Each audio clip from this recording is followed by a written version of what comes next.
Good day, ladies and gentlemen, and welcome to the GE Aerospace second quarter 2024 earnings conference call. At this time, all participants are in a listen-only mode. My name is Liz, and I will be your conference coordinator today. If you experience issues with the webcast slides refreshing or there appears to be delays in the slide advancement, please hit F5 on your keyboard to refresh. As a reminder, this conference is being recorded.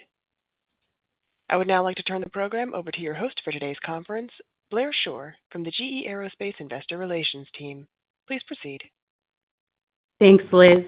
Welcome to GE Aerospace's second quarter 2024 earnings call. I'm joined by Chairman and CEO Larry Culp and CFO Rahul Ghai. Many of the statements we're making are forward-looking and based on our best view of the world and our businesses as we see them today. As described in our SEC filings and website, those elements may change as the world changes. Now, over to Larry. Blair, thanks. And hello, everyone, from London, near the Farnborough International Air Show for GE Aerospace's first earnings call as an independent company. GE Aerospace is an exceptional franchise with the industry's largest and growing commercial propulsion fleet and is the rotorcraft and combat engine provider of choice. Our installed base of 70,000 commercial and defense engines supports our aftermarket services business, representing about 70% of our revenues. That's recurring, resilient, and keeps us close to our customers. Our purpose has never been clearer: to invent the future of flight, lift people up, and bring them home safely. Those last four words, bring them home safely, is a serious responsibility. At any point, there are 900,000 people in the sky with our technology under wing, which is why safety and quality are at the center of everything that we do. Our teams around the world understand it is our top priority and paramount in Flight Deck, our proprietary lean operating model. Here at Farnborough, the conversations we're having are energizing and focused on both the opportunities and the challenges the industry is facing as we work together to meet historic demand and build more sustainable solutions. We've had a productive few days, including wide-body commitments from Turkish Airlines and National Airlines for GE90 engines and Japan Airlines for GE NX engines. We're also honored to have British Airways, a new GNX customer, committing to 6 new Boeing 787s powered by our engines. The GE NX engine offers a 15% lower fuel burn compared to the CF6 and best-in-class time on wing, resulting in a 70% life of program win rate on the 87 platform. In narrow bodies, we're pleased the LEAP-powered Airbus 321 XLR was certified by the European Union Aviation Safety Agency, or EASA, just last week. The 320 XLR marks the 5th member of the A320neo family aircraft powered by LEAP engines, with expected entry into service later this year. LEAP, the narrow-body engine of choice, offers 15% better fuel efficiency than the CFM56 and will deliver mature levels of time on wing later this year. In regionals, Embraer and GE Aerospace extended our agreement for new CF34 engine deliveries through the end of this decade. This agreement strengthens our partnership as the sole source engine on the E175 and supports the continued growth of regional jets. Keeping an eye towards the future, this week at the show, we've shared a number of updates about the CFM RISE program. RISE is the suite of pioneering technologies, including open fan, compact core, hybrid electric systems, and alternative fuels. We've continued to mature these technologies, moving from component-level evaluations to more module-level tests. For example, with our partner Safran, we've demonstrated the aerodynamic and acoustic performance of the open fan design with more than 200 hours of wind tunnel tests. Additionally, we've announced a new agreement with the U.S. Department of Energy to expand supercomputing capabilities, which will further advance open fan design. The open fan is the most promising engine technology to help the industry reduce emissions, designed to meet or exceed customer expectations for durability and deliver a step change in fuel efficiency. Turning to some of the key takeaways on our second quarter performance. Our team delivered double-digit growth across orders, operating profit, and free cash flow, while revenue was impacted by lower output. With Flight Deck, we're well positioned to accelerate actions to deliver on our priorities for today, tomorrow, and in the future. In commercial engines and services, or CES, air traffic trends remain positive, supporting our services growth and overall profit, which was up more than 20%. Profit growth was driven by 14% internal shop visits growth and improved pricing. In defense and propulsion technologies, or DPT, we delivered very strong profit growth, up more than 70% year over year. Services growth in defense and systems and profit improvement in propulsion and additive technologies drove this increase. Overall, a very solid quarter and first half, and my thanks go out to the entire global GE Aerospace team. Day in, day out, we're focused on delivering for both our airline and airframer customers who simply want and need more of our products and services. While we've made progress in services this quarter, our new engine output was disappointing, down 20% sequentially. It's a clear challenge that we're facing head-on, accelerating the use of Flight Deck in partnership with our suppliers as we work to solve the ongoing supply chain constraints. Last quarter, we shared that the common denominator impacting growth across both services and new engines is constrained material supply, with 80% of material input shortages tied to 9 suppliers across 15 supplier sites. This remains our focus today. We've deployed more than 550 of our engineering and supply chain resources into the supply base to use Flight Deck to work hand in hand with our suppliers to identify and resolve constraints. We've made significant improvements in many areas. At more than 2/3 of these sites, material flow more than doubled sequentially and is currently no longer constraining deliveries. We're grateful for their collaboration, but there's still more to do in the second half. And we've sharpened our focus on a subset of the remaining priority sites that are still constraining our output. We're making some progress, but not enough to meet demand. I've personally visited several of these sites, and I'm confident we can partner with our suppliers to drive faster progress.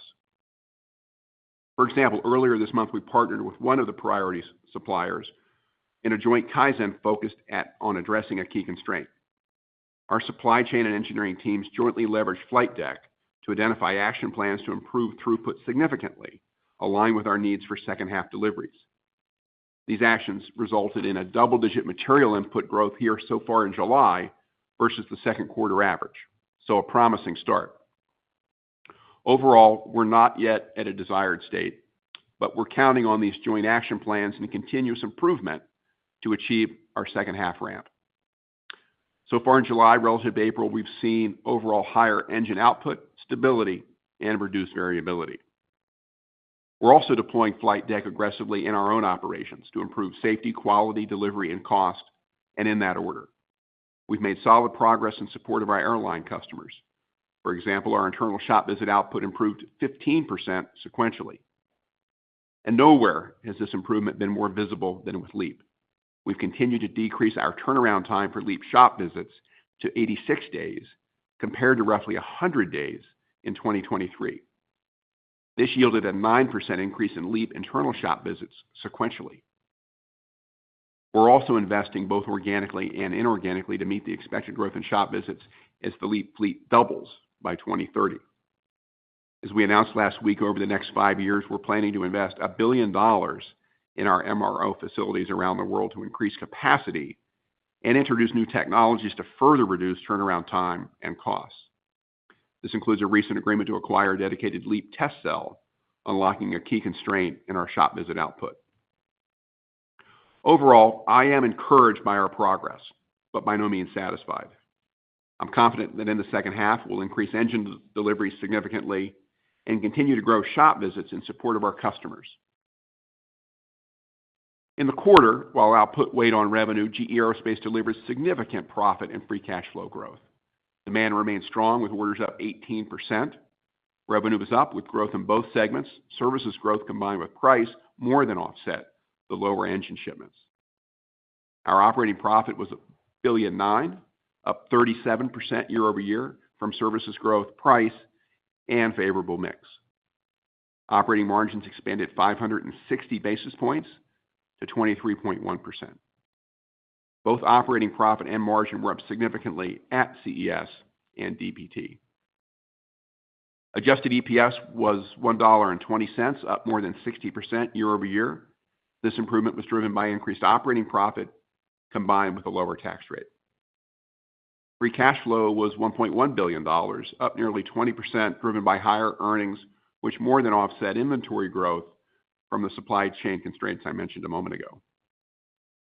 Halfway through the year, we're well positioned with earnings and free cash flow both up significantly year-over-year, and free cash flow conversion of nearly 120%, giving us confidence to raise our full-year profit and cash guidance. This continued profit and free cash flow growth, combined with returning approximately $25 billion of available cash to shareholders, will continue to compound returns. Now, over to Rahul for the details on our segment results and our guidance.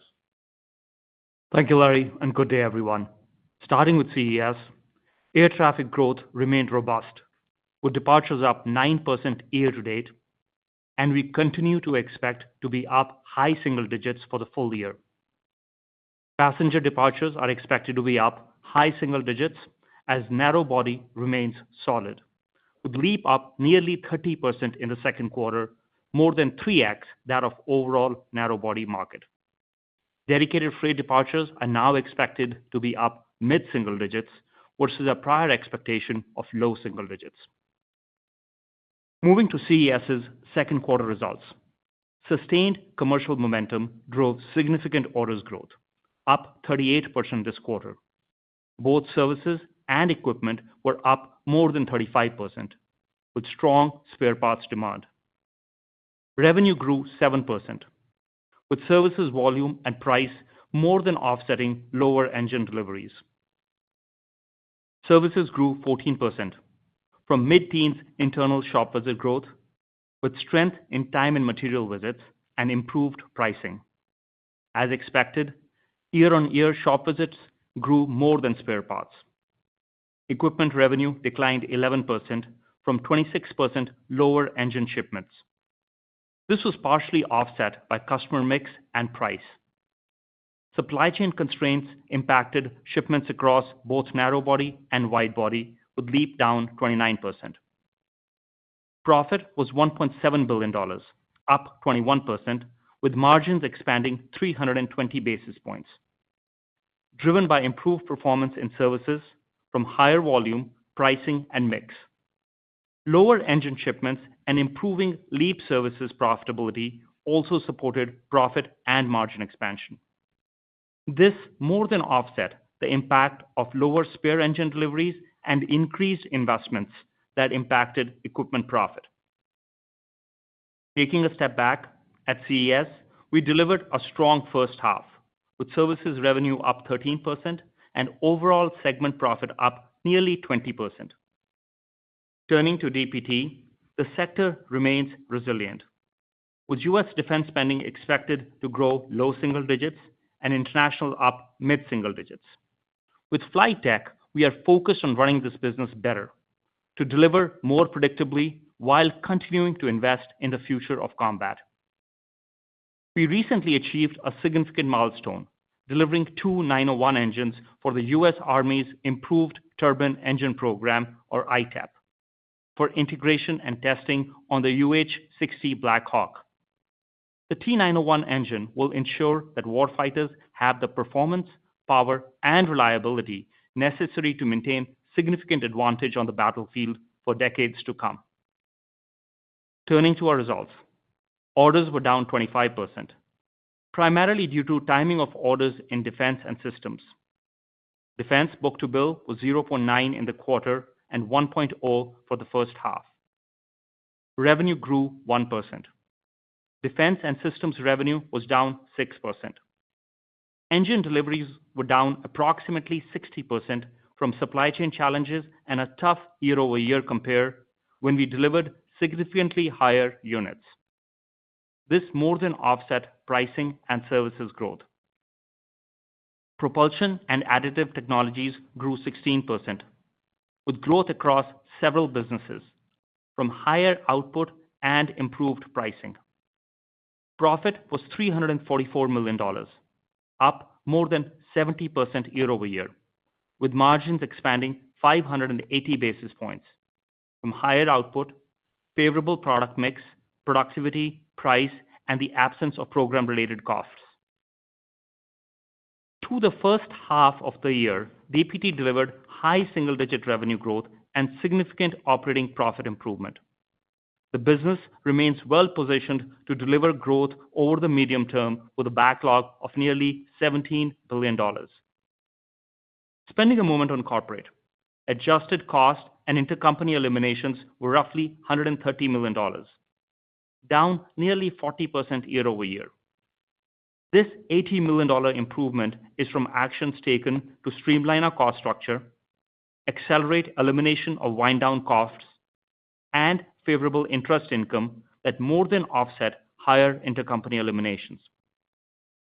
As part of our continued efforts to simplify and focus on our core, this quarter we completed the sale of electric insurance. We also reached an agreement to sell the licensing business and a reinsurance agreement to exit a block of our life and health insurance business. Combined, these actions will result in proceeds of roughly $700 million of investing cash flow. Looking ahead, given the strong results and the momentum in our business, we are raising our profit and cash guidance. We are reducing our revenue guidance given lower engine output expectations. Growth is now projected to be up high single digits due to lower equipment revenue in CES. We now expect CES equipment revenue to be up high single to low double digits from prior guidance of up high teens. This includes our updated full-year LEAP output expectations of flat to up 5% year-over-year. We continue to expect CES services to grow mid-teens, putting overall growth of CES at low double digits to mid-teens. Consistent with prior guidance, we expect DPT growth of mid to high single digits.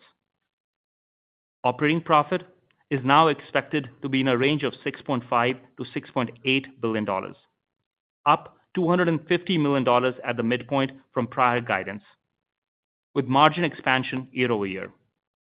This improvement is primarily from CES, with operating profit now expected to be $6.3 to $6.5 billion, from $6.1 to $6.4 billion previously, reflecting improved services performance and impact of lower equipment sales. DPT profit guidance is unchanged, and corporate cost and intercompany eliminations are now expected to be below $900 million, from approximately $1 billion previously. Our expectations for interest expense and tax rate are unchanged, and we are raising our adjusted EPS guidance range to $3.95 to $4.20, up more than 50% year-over-year at the midpoint from higher profit growth. We are also raising our free cash flow guidance to $5.3 to $5.6 billion, with above 100% conversion of net income given profit growth. While we still expect to reduce working capital for the year, the improvement is expected to be lower given the impact of supply chain challenges to inventory. Overall, free cash flow is up approximately $700 million year-over-year at the midpoint. All in, GE Aerospace is positioned for significant revenue, profit, and free cash flow growth with strong conversion in 2024. Larry, back to you. Rahul, thanks. As we take flight as GE Aerospace, we have sustained competitive advantages with a tremendous value proposition. With the industry's largest and growing fleets, our platforms are preferred by customers across the narrow-body, wide-body, and defense sectors.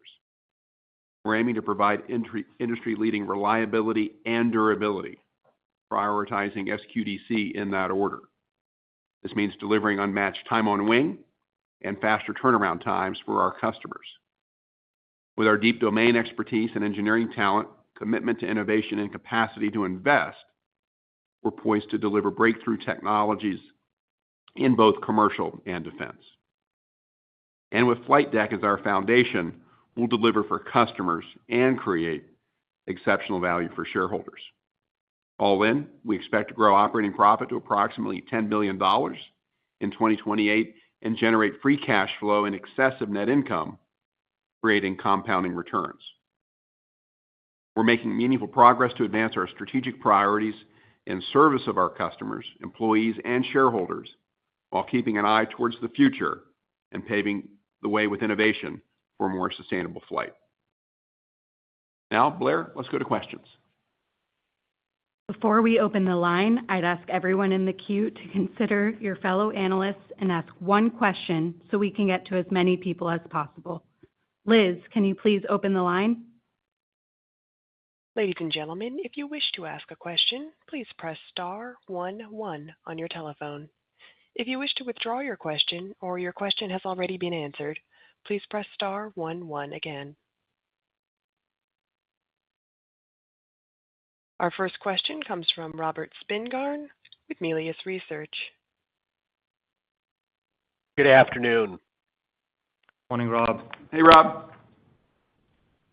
I don't know who wants to take this one, but I wanted to ask you, just given the slower ramp on the narrow-body programs, as well as the durability issues on the geared turbofan, we've seen airlines extending the lives of older aircraft and engines. Are we getting to the point where some of your CFM56 customers are talking about increasing the work scope of their third shop visits, or maybe even doing a fourth shop visit? Well, Rob, I think that you really put your finger on one of the important underlying dynamics here, not only in the quarter, but as we think about the second half and even the next few years. The CFM56 is clearly still the workhorse of the industry, right?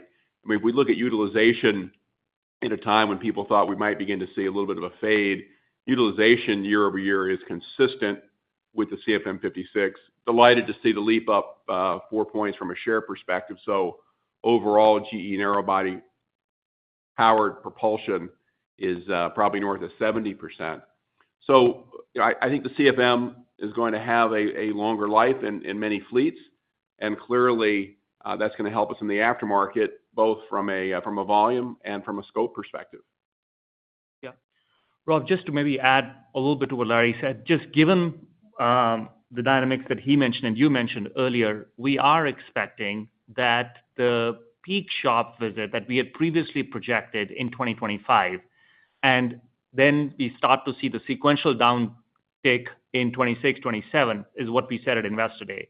Now, as we sit here today, we do expect that shop visits probably plateau at that 25 level for maybe another couple of years and then start declining.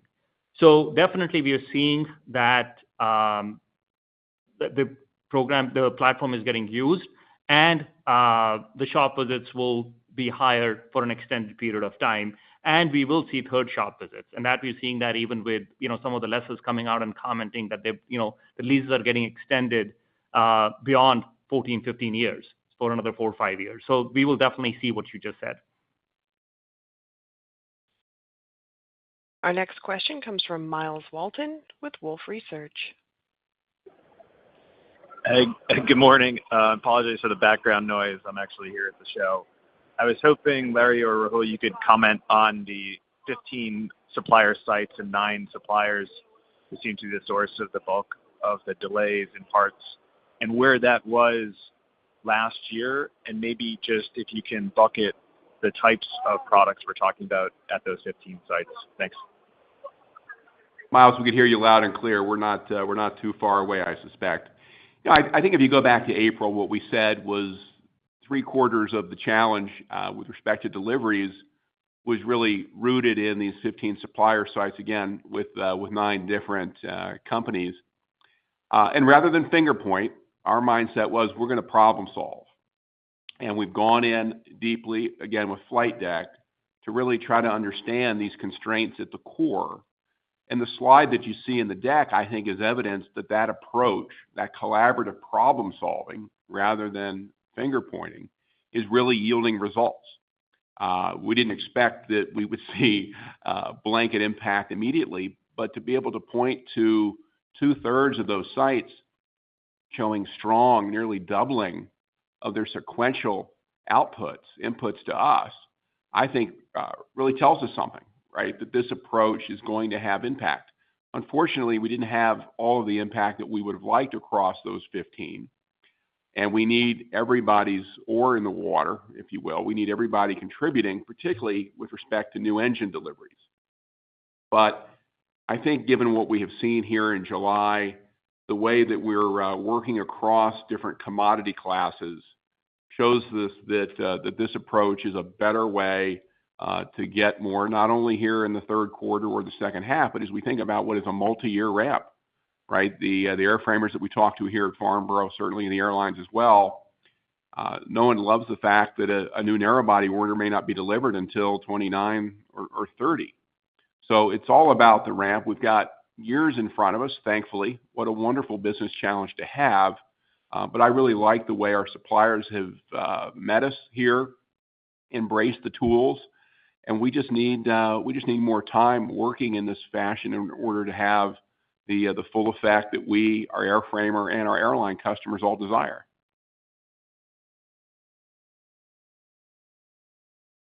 Our next question comes from Sheila Kahyaoglu with Jefferies. Hi. Good morning, Larry and Raul. How are you? Good, thank you, Sheila. Maybe if I could ask about the CES margins, which were pretty awesome. So just looking at the LEAP deliveries in the quarter, Q1 versus Q2, Q2 had 70 less LEAP deliveries in the quarter, so about a $10 million profit swing, depending on your loss assumption there. So CES margins of 27% in Q2 versus Q1 of 23 implies that the core service margin improved about 1,000 to 1,500 basis points, depending on what you want to choose. So 25 to 35% plus. So what drove that despite shop visits being better than spares, and how do we think about the second half progression? Yeah, no, Sheila, it was a good quarter for CES overall. OE volume was weak, as you pointed out, but the service revenue recovered really nicely. And, the overall services growth was kind of in line with what we had projected for full year. So it kind of came in exactly what we were thinking. And the drop through from services was very strong. The shop visits skewed towards time and material work. And then the work scopes were heavier as well. And that helped both revenue and the profit on those shop visits. This, along with pricing and customer mix, helped the services profit growth. And in equipment, the engine shipments were lower, but within equipment, we also reduced our spare engine deliveries and higher investments. And that kind of offset the impact of the lower engine shipments. So overall, OE profit was, more flattish than anything else. Now, as we look at the trends in first half, that gave us the confidence here to raise profit expectations for the full year by, call it, $150 to $200 million at the midpoint of the guide. Now, what's driving that are two things. One, the services growth that we just mentioned, all the things that we are seeing. We projected that favorability to now flow through into the second half as well, both with work scopes and some of the customer mix being favorable. And then we lowered our OE revenue output, but call it $650 million at the midpoint of the guide. And that is helping profit. So that is where you see our CES profit up for the year, $150 to $200 million.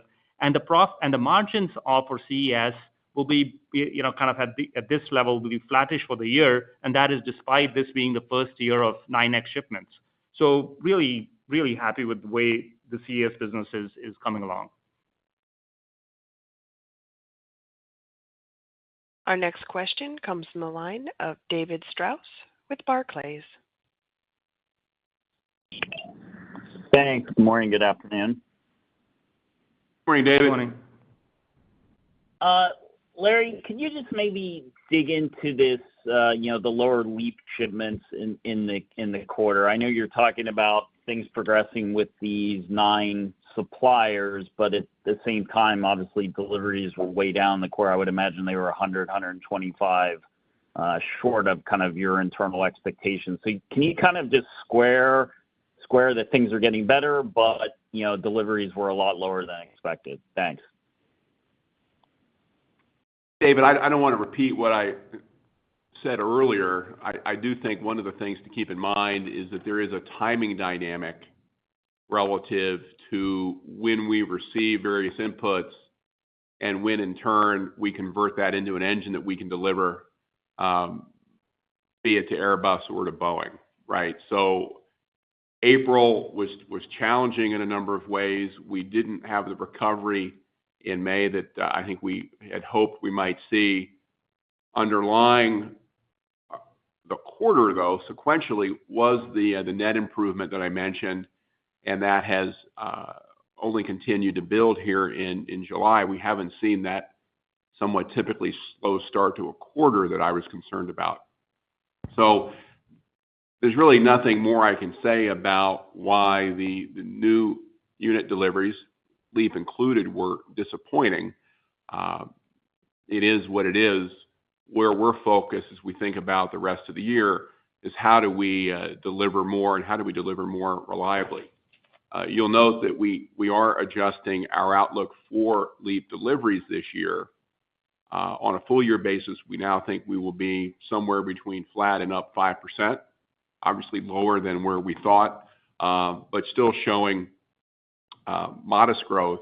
And more importantly, I think, given what we're doing with flight deck in the supply base, the expectations we have, not only for more inputs, but in turn more outputs, positions us to be at a healthier, more stable, higher exit rate come the end of the year. That's where we're focused. That's what we're sharing with our customers.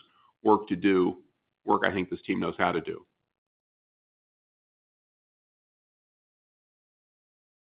Our next question comes from the line of Seth Seifman with JP Morgan. Hey, thanks very much, and good morning. Hey, Seth. Morning, Seth. I wondered, just to kind of follow up on that last question and thinking about the progression on the delivery side, I think, need a pretty significant increase off of the Q2 equipment revenue level to get to the guide for the year. Is it going to be possible to make much progress in Q3? Should we expect much more significant progress in Q4? And any other color that you can provide about the sequential dynamics across the company? Seth, let me start by just kind of maybe talking a little bit about how we think the back half will shape up, and Larry can add if there's anything more on the delivery side. Listen, overall, as you look at our first half to second half growth, first half, we've delivered about 9% growth, and it's kind of in line with what we are projecting for the full year. So our year-over-year growth is going to look similar between first half and second half. The year-over-year growth will be higher in the fourth quarter as both services and OE ramp. So we'll see that. Now, in terms of profit and drop through, the margins will be higher in 3Q versus 4Q, since the 9X shipment impact is going to be primarily in the fourth quarter, and corporate expenses will be higher in the fourth quarter as well. So we expect the third quarter margins to be kind of flattish year over year, since we had a strong 3Q last year. So now if you look at, kind of getting to how 3Q looks, operationally, we've had a better start to 3Q. I think Larry mentioned that in his prepared remarks. The number of engines we've shipped here in the third quarter, in the first month of the third quarter in July, are significantly higher than what we delivered in the first 3 weeks in April. So we are seeing sequential progress. And then if you look at the material input, and as we compare the material input through the first 3 weeks in July versus the first 3 weeks in April, even for these suppliers that have been constraining output in the second quarter, we've seen a significant improvement. So that's going to allow us to drive the sequential improvement here in the third quarter. So I think we are off to a good start. More work to do here for sure, but July has been encouraging. Anything to add? Got it.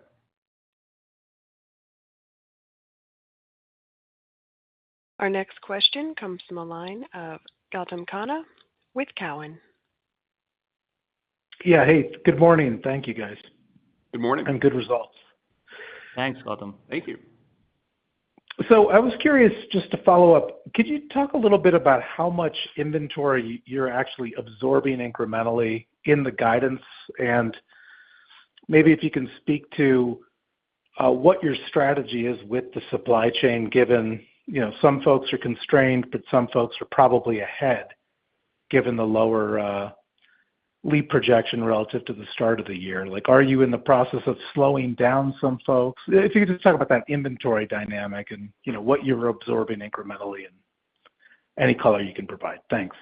Well, maybe we'll just take those in reverse order, and I'll start. I think that we really aren't trying to slow down in a meaningful way. We're really trying. The way I think about it is we're trying to make sure that we're calibrated with respect to what we need from everybody, because as you point out, different folks are in different places. As we think about the back half, as we think about 25, as we think about 26. I think part of why this has been so challenging, and maybe even head-scratchingly so for some, is that the industry was dialed down to almost zero in the pandemic. And what we don't want to do, and the reason we do carry probably more inventory today, will at year end than we would like, is we don't want to turn down the folks that are performing well unduly as we calibrate the ramp rates with those that will, in all likelihood, pace us. So we've taken a view that in some instances, the inventory is in effect an investment with the supply base for ourselves to make sure that we've got a more predictable ramp. Remember, a lot of lean is rooted in flow, and flow really is around availability. And to the extent that we've got some folks that are performing, we don't want to, if you will, penalize them as we think about all that we're going to need from them, not only over the next 6 months, but frankly over the coming years. And Gautam, you'll see that in our Q. I think you're spot on. We've seen significant inventory growth here in the first half of the year, close to $1.2 billion of inventory growth, which is, call it $500 million higher than what we grew in the first half of last year. So significant headwind here. Now, with the improvement in output that we are projecting here for the second half of the year, we do think that while inventory will grow in the second half of the year, obviously the pace of growth will slow down significantly here. And then it won't be as much of a headwind as it was last year in the second half of the year. So it has been a challenge, but again, as Larry said, that is something we've been trying to manage and manage it as appropriately as we can. But the good news is, despite the $1.2 billion of inventory growth in the first half of the year, we still had 120% conversion.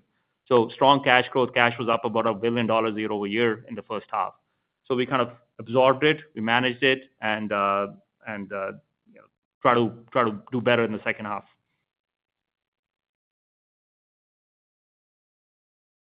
Our next question comes from the line of Scott Deuschle with Deutsche Bank. Hey, good afternoon. Good afternoon. Hey, Scott. Hey, Larry, not to beat a dead horse, but just following up on Miles' earlier question, I was wondering if you could offer some more detail on those, 6 or so remaining supplier sites that are the key bottlenecks at this point. Basically, trying to understand if we're down to the investment castings and forging suppliers at this point, or if it's a broader set of bottlenecks. And I appreciate not wanting to point any fingers, but just trying to get a sense for whether there's something in common undergirding this remaining set of suppliers. Thanks. God, I think you've heard me pretty clearly. I appreciate that. No, I think the common denominator is, frankly, we all need to do better, and we need to be more collaborative and fully in problem-solving mode. That's the headset that we have at GE Aerospace. I'm convinced, while that takes different forms at different suppliers, that is where every one of those 9 suppliers across those 15 sites are. Some made more progress than others, but it's a long race, right? This was not a 90-day sprint. This is a marathon. And regardless of where folks are from a commodity category perspective, from a geography perspective, publicly held, privately held, it just doesn't matter, right? We've got to get the teams in. We've got to go deep. We've got to get into the granular operational detail to solve those problems, unlock those constraints, increase capacity, raise yields, much as I think we have been doing, picked up the pace a bit here, I think, in the second quarter, and just need to do a lot more of that broadly in the second half.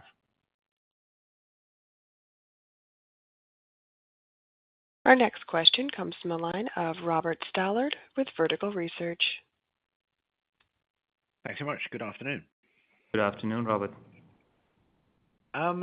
Just following on from your earlier comments, Larry, and your confidence in GE's ability to deliver new engines in the second half. What's your confidence in the relative forecasts of the airframers and also their broader supply chain also catching up and delivering the parts? Well, I think we'll leave to our customers commentary on everything they're managing. We're focused on what we can manage, right? And I think the updated guide here, the color around LEAP specifically, is certainly that of high confidence. It wouldn't come out of our mouths. It wouldn't be in our prepared remarks otherwise. But again, work to do. I think we're encouraged by with respect to the second quarter impact, the start to July as well. But we've got a lot of work in front of us. We've got many days to do that work. That's where this team is focused completely, I can assure you. Our next question comes from the line of Noah Poponak with Goldman Sachs. Hey, good morning, everyone. Good morning, Noah. You show on slide 17 that the CES services orders are growing much faster than revenue, and the absolute dollar levels are much higher. I guess eventually overall aftermarket has to normalize as we fully recover air travel growth. What's behind that? How much of that is the LEAP? And does that suggest that CES services growth can actually accelerate next year versus this year? No, Noah, you're right. I mean, we had a good second quarter on orders. We had a good first half. I mean, services orders were, kind of, as you said, mid-30s for the second quarter, up 30% or so for the first half. Strong book-to-bill here in the first half of the year, on top of a good book-to-bill we saw in 2023. So the momentum is definitely there on the services side. And as you look at the back half of the year, we are expecting the services growth to be a little bit higher in the second half than in the first half, right? Both on the shop visits and on spare parts on a year-over-year basis. So, we delivered 9% internal shop visit growth in the first half of the year. And if you look at our low to mid-teens guidance on shop visits, that would imply that shop visits will be closer to, high teens in the second half of the year on a year-over-year basis. So that's what we are projecting. But, overall, listen, mid-teens services growth, and that is consistent with what we think, the future years will look like. I think that's what we had, when we look at our 2025 outlook, we were projecting continued strong services growth. So it's good to see the strong orders growth, good to see, as Larry said earlier, LEAP gaining share on the overall air traffic departure side as well. Our next question will come from the line of Gavin Parsons with UBS. Thanks. Good morning. Good morning. I guess to Rob's question earlier on, extending life of older engines, clearly strong demand for, both growth and new aircraft. But there's been a couple airline profit warnings over the last week or two. So I just wanted to ask if you've had any early indications from your discussions with customers, whether it be relating to fleet planning, sensitivity to pricing, or any other changes. Thanks. Gavin, as you would imagine, we follow all of that pretty closely, both in the U.S., here in Europe, globally. We really have not seen any effect on our business. And to Rahul's comments a moment ago, we'll remain watchful, but don't anticipate that. Again, I think to the earlier question, with services orders up 36% in CES in the second quarter, that's the way our customers are speaking to us. I look at where we are here in the third quarter, just in terms of how much of the spares activity we have in backlog. I think it's in the 90% range at this point. So well-positioned very early here in the quarter. And again, I would just also point to the utilization that we see on the CFM56, still strong, no real change this year, and the uptake, upshot of the LEAP, taking 4 points of market share. So GE-powered narrow-body activity remains strong. You just take it the comments that were out here in Europe yesterday, it seemed to be more pricing-oriented than anything else. So we'll keep a weather eye out. But right now, our challenge, our struggle is to keep up with this exceptionally strong demand, both in the aftermarket and, again, with new make. Our next question will come from the line of Jason Gursky with Citi. Hey, good morning, everybody. Morning, Jason. Hey, Larry, I was wondering if you could just spend a few more minutes on the RISE and maybe provide an update on some development milestones there and how the customer conversations are going. At this point, you mentioned that you're showcasing the engine there at Farnborough. I'm just kind of curious what you think customer acceptance is shaping up to look like at this point. Jason, I would say that customer interest seems to only build with the passage of time. This is now the third air show in a row that I've attended with the RISE engine, the open fan engine, front and center here.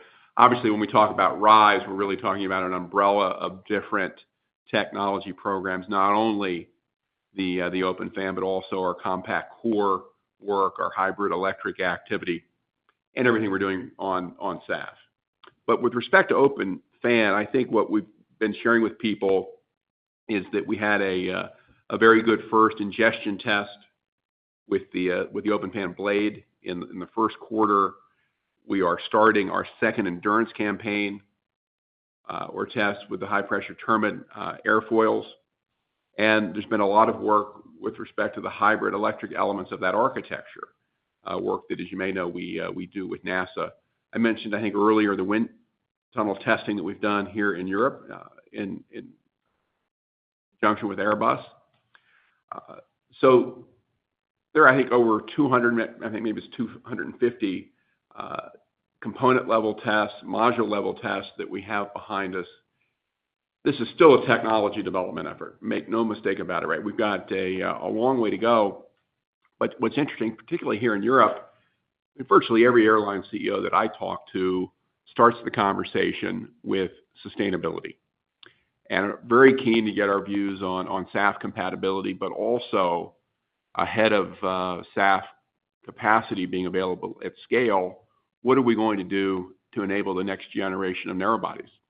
And we go hard and fast to RISE, talk about the progress that we're making with open fan.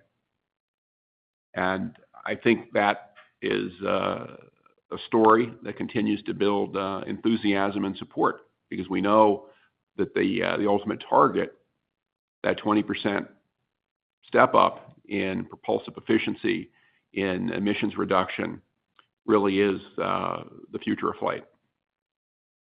Liz, we have time for one last question. This question will come from the line of Matt Akers with Wells Fargo. Hi, good morning, guys. Thanks for the question. Good morning, Matt. Good morning, Matt. I wanted to ask, what are kind of your latest thoughts on LEAP, kind of break-even timing? Just given volumes are running a little bit lower than we thought, and it sounds like you're deploying a lot of resources to work through some of these supplier issues. Just curious if that timing has shifted at all. Yeah, Matt, timing has not shifted. So, we expected LEAP to be profitable here in 2024 and the program to be break-even in 2025. And LEAP services, in fact, shaping up a little bit better than what we originally thought as we started the year, and we mentioned that in our prepared remarks. So, that's how the overall program is shaping up. We're making the progress on durability that we were expecting. The LEAP's tracking better than CFM56 at this stage of the life cycle. We are expecting LEAP performance to be in line with CFM56 performance on the A320s by the end of the year. So that is obviously a huge milestone given all the improvements we've been driving. The HPT blade was the last thing that's in, and we expect that to happen here in the fourth quarter. We've completed more than 3,500 tests on that, 3,500 hours of testing on that. So that's going really well. So all in, I think LEAP's progressing exactly the way we would have liked. Services tracking a little bit better. Program should break even next year. Larry, any final comments? Blair, thank you. I think just to close, the GE Aerospace team is going to stay grounded in our responsibility that we share to live the purpose, to invent the future of flight, to lift people up and bring them home safely. So we really appreciate your time today and, of course, your interest in GE Aerospace. Thank you, ladies and gentlemen. This concludes today's conference. Thank you for participating. You may now disconnect.